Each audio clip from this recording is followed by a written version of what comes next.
Hi, so in this video I'm speaking about Jess Franco. I'm going to try and list a few things. Actually, I'm going to try and list 10 things which make me go back to his films, things that make me appreciate the cinema of Jess Franco. If you've seen at least 2 or 3 Jess Franco movies, I'm sure it jumped at you that his style of maneuvering the camera is a little bit peculiar, or let's say some people would say it's terrible. It's definitely a bit unorthodox. His love affair with the zoom lens is few things used to turn Jess Franco on more than zooming in and out of people's faces, their body parts, kind of background details, windows, the sun, the shrubbery, anything he found interesting in that second. He would just try and zoom in onto that. Often in the process, the image would go out of focus or camera would wobble on the tripod, so it would create that kind of juddery, distracting, very clearly manipulated visual style, which would completely take you out of whatever action was supposed to be unfolding on the screen. And I think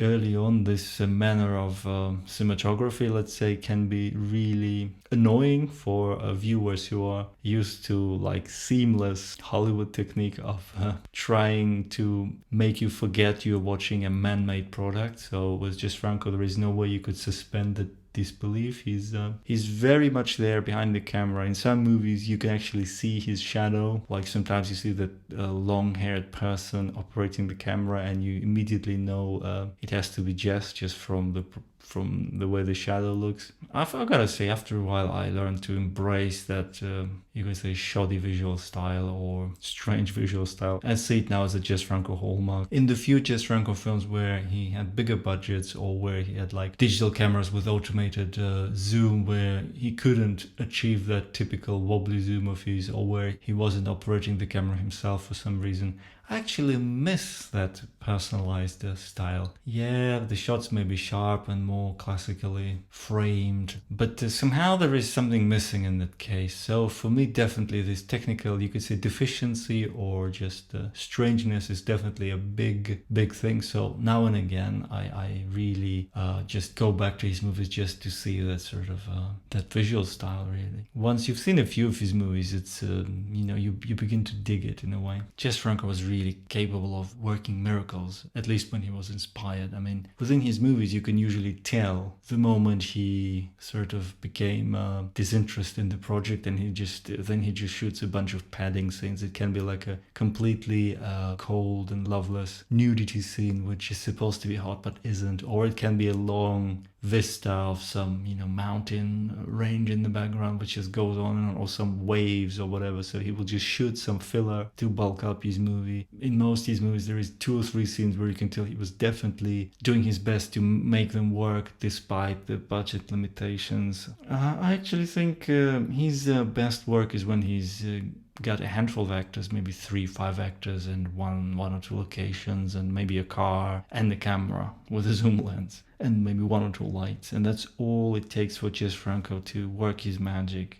Due to the nature of the productions he was working on, he would be hired to work with these ridiculously small budgets, and his own, I think his inspiration was very erratic. So I just think knowing that Jess Franco was easily distracted, he would get excited about a project and then after a while grow cold, knowing that he would also be hired just to work on extremely reasonable, tight budgets. It's clear that he wasn't going to deliver like well-rounded movies where he wasn't even paid enough for that. He was obviously passionate, but he was also a practical man to a degree, so he was very keen to cut corners, especially late in his career. And obviously not all the money he was given went up on the screen. He delivered some production value, but some of it he also was happy, to just pocket, I suppose. So even the laziest movies of his, even the most derivative ones, there's usually something there you can glimpse, maybe a scene or a shot even, or I don't know, something a little detail which makes you think, yeah, this is the Jess Franco touch,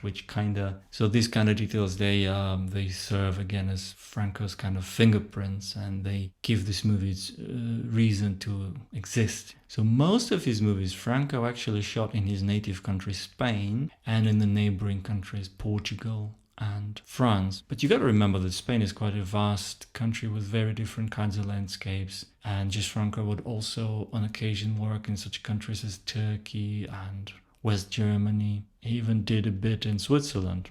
So when you watch his movies, there is often a feeling that he's worked all over the world, because you see now we're somewhere in the distant Orient for a bit, or there are those snowy peaks and mountains maybe we're like in Northern Europe, and he also utilizes stock footage when he needs to show us like London. Like occasionally there is something supposed to be taking place in the US, so we'll show you the Capitol Hill or some drive-by shots of New York City.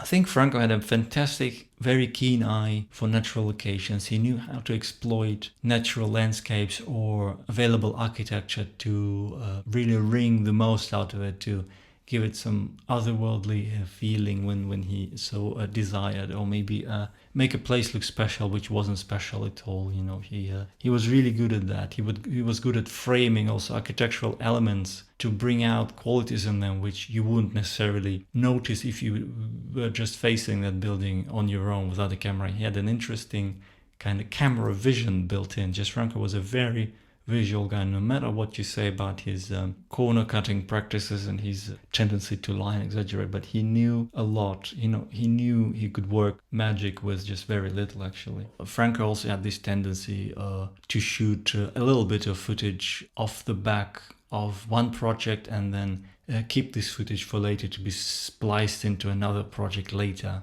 So he was kind of mounting his own private little movies off the back of bigger productions. So this is why sometimes he would shoot a bit in one country and then save that footage, then go to another country, shoot a bit there, and then splice it all together and make this feature where you see somebody drive maybe along the Portuguese coast, and then they get out of the car, go into a nightclub, and the nightclub was actually shot in West Berlin, or things like that were very common.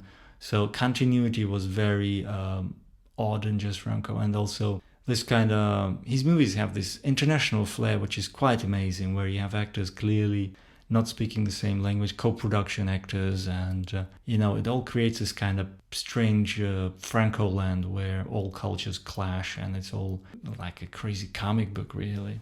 I wonder what it was like for him logistically back in those days, because he was shooting on analog film, so there were those cans of exposed film he had to, I suppose, store somewhere in between the shoots. I wonder how it worked. Did he deposit them at some labs, or I really don't know, because it's not like nowadays where you got this tiny little storage device and you can put it in your pocket. So you got to realize that there were some logistical challenges back in those days. Now, some Jess Franco movies are just awful. I could name at least maybe 20, 30 of his movies which I think are just beyond any redemption. That's my conservative criticism. But even his crap movies usually have some good music in them. It's not always original music for that film. It can be probably recycled from earlier in his career, but they can actually redeem a movie to a certain extent and make it worth watching it at least once, just to catch those kind of references. And Franco had an amazing ear for music, and early on in his career, when he still had decent budgets, he was also in a position to use tracks by such great composers as Bruno Nicolai or Friedrich Gulda. And he really used their tracks to their best advantage and built his narratives a little bit around the music in movies like Dracula, Prisoner of Frankenstein. He recycles music from his previous movie, from Justine, I think, to a great effect. And also some music from Count Dracula. So he recycles that music in his smaller, later film, and it fits like a glove. So he was really good at that. And he also admitted that he wasn't always there at post-production to choose the music, and he wasn't always happy with what the producers did. But it's his own fault if he wasn't there, to be fair. But in movies like Bloody Moon or Demons, he said that he disliked the choice of music which was placed there by the sound designer or whoever was in charge, the dubbing director. So some of the music you could hear like in 1970s movies could resurface much later in his digital films. Like for example, the theme from The Sadist of Notre Dame, which is a late 70s movie. A really fantastic piece of music by Daniel White, who was his regular composer. It actually pops up again in one of his final movies, which was Al Pereira versus the Alligator Ladies, which is a very, very wild home movie, really. It's really those kind of little bits which make you into a Jess Franco addict over the years, where you begin spotting those threads and you try and piece it together like a gigantic puzzle, and it draws you in to go back to these films, which on their own can be perceived also as shoddy or badly made, but they have this fascination because they're like pieces of a puzzle. It's also really fun to spot Jess Franco himself in his movies. And sometimes he actually takes lead roles. So there were at least 3 or 4 movies where he played the lead, like The Sadist of Notre Dame, Downtown, Exorcism. He had sizable parts in those movies. Also in Eugenie Desade, he was quite prominent. But he would also gladly take like smaller parts, like comic relief. He used to play those kind of weirdo characters in movies like Virgin Among the Living Dead or Macumba Sexual. Or sometimes he shows up really very much in the background where you barely see him, or he even hides his face. He's like, basically a film extra somewhere in the background. Or he would just provide his voice, he would just dub a character. Like I think there is a movie where basically his voice is just this guy announcing something at the airport, and that's Jess Franco's voice. And that's Jess Franco's actual voice. Or sometimes he dubs a character, he dubs another actor with his voice. I think he's also singing some of his movies, or kind of, mumbling something on the soundtrack, or things like that. So it's really quite impressive how much of himself he invested in his films.